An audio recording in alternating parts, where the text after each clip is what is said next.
I will start talking to you today about invasive species impacts to the Great Lakes. I want to thank my colleague, Elle Lauer, who is a research associate with the GLANSIS project, for helping me pull together the data and particularly the slides for this presentation. Okay, here we go. Okay, which way do I have to point this thing? Down there. There we go. So, all of the data in my presentation this afternoon is from the GLANSIS database, the Great Lakes Aquatic Non-Indigenous Species Information System. So I just wanted to real quickly give you a little bit of background on the database. GLANSIS is a Great Lakes specific node of the USGS Non-Indigenous Aquatic Species database. So all of the data that's in GLANSIS you can also access through USGS NAS. But we are a NOAA project to enhance access to the information for this region in particular. When we started partnering with NAS back in around 2001, 2002 for the development of this database, they had about 15 Great Lakes species in the database. NOAA is the agency that has responsibility for the Great Lakes, so we've been adding all of that data. A big advantage of partnering with them is that it does provide a seamless interface between the inland lakes, where the Department of Interior has jurisdiction, and the Great Lakes, where NOAA has authorization or the mandate to track this.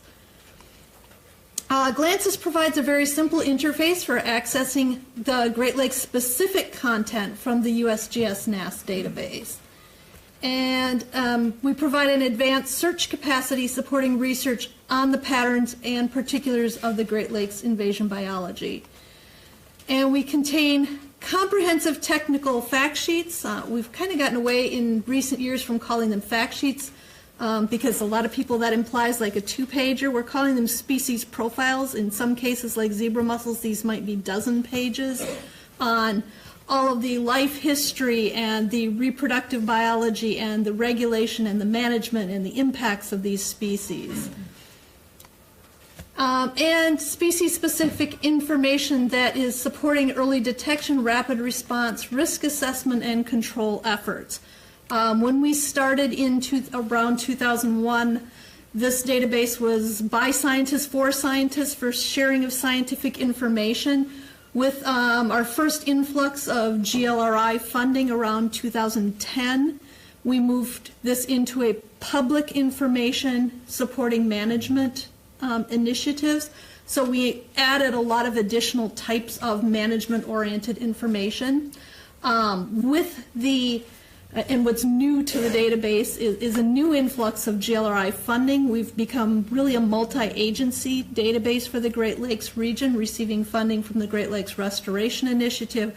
We now have full-time staff dedicated to the database and are really moving much more to develop custom types of information for the Great Lakes region rather than simply providing the same thing that NAS does, only more Great Lakes specific. We're working towards adding risk assessment information, policy information from the states, and as well as looking at partnering with EPA on information on the native species. And so I'll get to some of that later in my presentation. But for now, I want to back up and just use that data to tell you a little bit about the history of invasions to the Great Lakes Basin. So the graph underlying this is the cumulative species curve. So this is all of the species that have become established in the Great Lakes Basin. And you can see that, let's see, do I have a pointer on here? Our very early invasions to this region really came with the first colonists to this region in the 1800s. Most of these were plants that were brought in either deliberately and escaped cultivation, or they were weed contaminants with things that were being cultivated. Purple loosestrife is a classic example of one of these species that came in as a weed contaminant to this region. We kind of leveled off in the mid-1800s, and then we had a period when we were planting things deliberately. This is a phase that was almost entirely deliberate introductions. They were planted and stocked which is this bright green bar. You can see that that's the bar in the middle here, which is growing very fast during this period. These were a lot of the fish in the Great Lakes region were deliberately planted. Some came in via canals, so this was, the early part of this period was canal building, so there were some canal invasions like the alewife, like sea lamprey came via the canals around Niagara Falls, but also the things that were deliberately stocked, like salmon, like sunfish, like rainbow trout, a lot of deliberate stocking. Common carp were stocked in the Great Lakes during this period. Whoops, now I did wrong button. And then starting in the 1940s, 1950s, we started to see an acceleration of this curve, a much more rapid pace of invasion, almost 2 per year, which was almost entirely attributable to ballast water. So it was this blue segment that was suddenly changing. This bottom portion here is the ballast water portion of the invasion. And you can see that accelerated extremely dramatically during this period. Characterized more by a lot of invertebrates, zooplankton species, a handful of fish, things like round goby, but smaller fish for the most part, algae, disease species, invertebrates like this one is a freshwater jellyfish that's now scattered throughout the region, and obviously zebra and quagga mussels. That's kind of turned out to be a tiny picture. I apologize, you can't make it out, but that's a zebra mussel there. So those kind of ballast water invaders became our dominant invasion, and that's what really drew attention. And then I like to point out the current phase we are in here at the end. We have only had one new invader in the last decade. Thermocyclops crassus invaded around 2014 is the earliest we can place. The first one was found in 2016, but then we sent scientists back looking at their archive samples, and the earliest we've been able to confirm was 2014 in Lake Erie. It's a species that was found almost a decade earlier than that in Lake Champlain. So it likely did not come directly from ballast, but overland through recreational channels from Lake Champlain. So this leveling off of this curve, which we are just finally getting enough data after a decade to confirm that that is real, coincides with ballast water management. So in particular in 2006, which is the actual inflection point of this curve, is when the regulations requiring treatment for vessels reporting no ballast on board, which still had residual ballast sediments, came into play. And so as pretty much instantly, as soon as those regulations requiring treatment of those residuals came into play, that pathway shut down. It's really quite an amazing success story of what we can do as a region when we set our minds to this. So just to mention those most recent invaders here, Thermocyclops crassus, that most recent one from 2014, very similar to one of our native copepods, which was why it was missed for 2 years. Found in the western basin of Lake Erie in samples. It's still relatively confined, as far as we can tell, to the western basin of Lake Erie. But the potential is there in the open water system for it to spread. And then one that was cited last summer, Brachionis lydigii, we found there was a single specimen found on an EPA cruise, also in Lake Erie. This species, because we have only found a single specimen, the official determination is that it's not yet established. Because it's a zooplankton out in the middle of a huge lake, there really isn't any control option available for this species. So it either will or won't become established, but we are still hopeful that it will, a single specimen isn't going to create a reproducing population. So we are still hopeful that that one is not yet established. So I promised to talk a little bit about the impacts of aquatic invaders.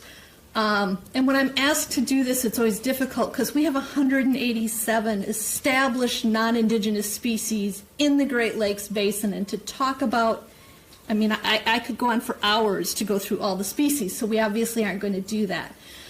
What I will invite all of you to do is, if you're interested in particular species, to go to the database, because we do have very specific information for every one of those species on the environmental, socioeconomic, and beneficial impacts of those species. So for some of these species, particularly for things like salmon, they do have an economic benefit to the region, and that's always important to keep in mind. There are a handful that actually also have positive environmental benefits. Not many. Usually those are outweighed by some of the negatives. But there are a handful of those. We've done some indexing of these. We have a comparable statistics across the entire spectrum of taxonomy. So when we say high, medium, low for fish, that is a metric that is comparable to the same metrics for algae for all the different taxonomic groups. They were calculated using the same methods, which is fairly unique to our database. Environmental impacts. These species can prey on or outcompete native species, disrupt food webs. I think Ron will be talking a little bit more about some of the food web disruption pieces. Alter habitat or spread diseases. Socioeconomic, we're looking at management efforts for invaders that can be expensive and time consuming. These species may damage economic, aesthetic, or cultural value of a water body. I'm sure we're all familiar, I think, with the zebra mussel story and just what those economic impacts are. Beneficial, some of these non-indigenous species are introduced for bait, sport, ornamentals, or they may have a recreational or economic value to the region. I promised to talk a little bit more specifically about the Asian carps. The 4 Asian carp species, I have 3 of them here: grass carp, silver carp, bighead carp. There's also black carp, which we do not currently list for the Great Lakes region. But these 3 in particular are in the system and or have been occasionally found in the system. So we do list them on our watch list. Grass carp is probably the one that is knocking on our door. The scientific community is currently, and management community are currently in deep arguments as to whether this species should qualify as established in the Great Lakes. In 2012, 4 juvenile grass carp were found in the Sandusky River. The analysis confirmed that these were diploid, so they were capable of reproducing. And that they were most likely spawned in the Sandusky River. There have also been eggs found in the Sandusky Bay system, but no larvae have as yet been found for the Sandusky Bay. So the current determination is that it is inconclusive whether this constitutes a self-sustaining naturally reproducing population of grass carp in Lake Erie. So this is right on the cusp of whether it should be considered establishment, and it's coming down to which particular definition of that word one chooses to use. So that one's knocking on the door. Silver carp is the one we often think of first when we hear the word Asian carp. They're the ones that show up in all the videos of the flying fish in the Mississippi River. Our assessment puts this as a moderate probability for introduction and establishment. This is a planktivorous species. We have already got zebra and quagga mussels in the Great Lakes region, which has largely sucking that food source out of the system already anyway.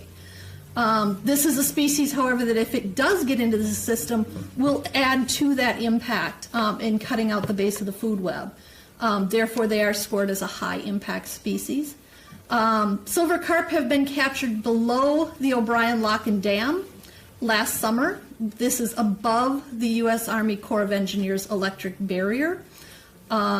extensive sampling that was done by the Asian Carp Coordinating Committee and multiple agencies, particularly I believe led by Fish and Wildlife Service, did not find additional fish, so we are still hopeful that they're not established above the barrier.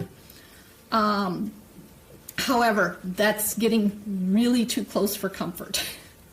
Bighead carp, the third species, these are the ones when you hear people talking about 100-pound carp. This is the species people are talking about. It's the largest of the Asian carp species that we are concerned about in the Great Lakes region. These are also scored as a moderate probability for introduction establishment, also again here largely because of that they're planktivorous, so they're depending on the same food source that zebra and quagga mussels are already sucking out of the system, which will negatively impact their capacity to become established. This, however, is also scored as a species that would have a high impact on the system if it were to become established. Several of these were pulled from the Chicago lagoons and ponds, 2003, 2008, 2010, 2011. It's a very interesting system in that these are semi-connected to the Great Lakes, mostly through a series of culverts. None of these are believed to be reproducing populations. These are small inland ponds. The best guess is that these were deliberately released by people. And so the next nearest population that we believe is actually a reproducing population is the Dresden Island Pool, which is well below the electric barrier. Wanted to real quickly just put up this map. This is one of our recent products off of GLANSIS. This shows the number of species off of our established invasive species list that are found in each watershed. This demonstrates two things. One, an established species does not mean that it is found everywhere in the Great Lakes and that you should give up.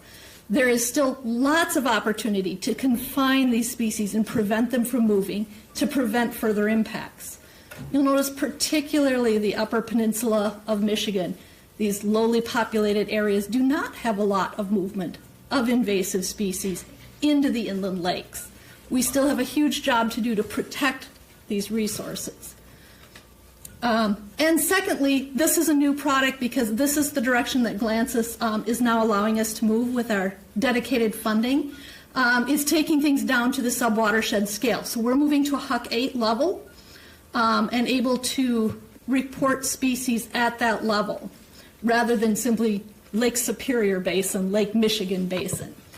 And then a quick highlight of a couple of our new products.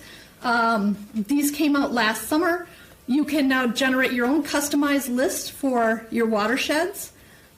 You can search by species, taxonomic group, basin, pathway, develop whatever kinds of lists are interesting to your project or policy interests. We also have a new map explorer, which will allow a quick button, click the species and the distribution pops up if what you're really interested in is mostly the distributions. And or for scientific purposes, this tool allows you to actually download those distributions in GIS format so you can take them into your own database, compare them with whatever other layers you have. We've also partnered with the Great Lakes Aquatic Habitat Framework so you can pull in any of their layers. And so say compare a species distribution with depth or compare it with habitat types. We're hoping our scientific audiences are able to use this as a tool to start getting a better handle on which of these species have really maxed out their habitats and which are still on the move because there's lots of habitat that looks like it would be suitable that they haven't yet moved into. Next steps, we are in the process of developing a risk assessment clearinghouse for the 8-state region. So this would include all of the risk assessments that have been done by each of the 8 Great Lakes states, so the DNRs, DQs of the world, their assessments, as well as the federal assessments that have done by EPA's climate matching, our assessments that we've done, and Fish and Wildlife Services assessments at the national scale. So those would include things like probabilities, confidence levels, and as well as some of the impact assessments.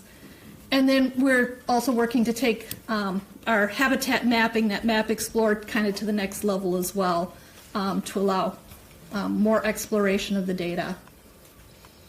Whoops. And just, there were a handful of posters there. I think they've disappeared. If you would like a poster, you can go to the website and they are available download, or call me and I would be happy to send you one. And that's all I have.